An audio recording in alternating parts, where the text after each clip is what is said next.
everyone? Got a 2023 Kia Sportage. Today I'm going to show you how to pull out your cabin filter. It's going to be located behind your glove box door here. So we're going to need to lower it, and the first thing we're going to do is we're going to disconnect this damper here just by pulling on it. All right, and then we need to lower the glove box. To do that, all we're going to do is push the sides in, okay? These stoppers right here, they need to be pushed around a little bit. We're going to push it in here, kind of pull down the glove box. Might have to go back and forth, especially if you're trying to do it with one hand like me. And you can pull the glove box down like that. Come in here, cabin filter is located in this compartment here, so we're going to remove this door, okay? Squeeze these tabs together here, pull towards us, pull off this door like that. All right. Notice that the air filter says airflow down, and we can just pull out the filter, okay?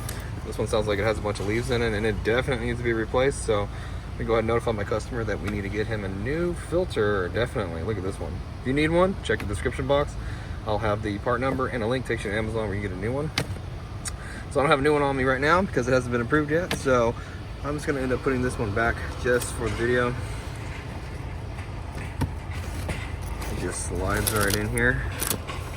And I don't recommend doing this because you can see the leaves and the trash are everywhere, okay? And normally I would just shake these out if the customer doesn't want it, but this is just the video for today. Go ahead and start with the left side, pop the right side back in like that.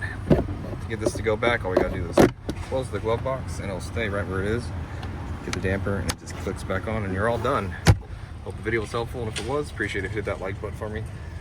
Leave me a comment if you could, and hope to see you again in another Kia video.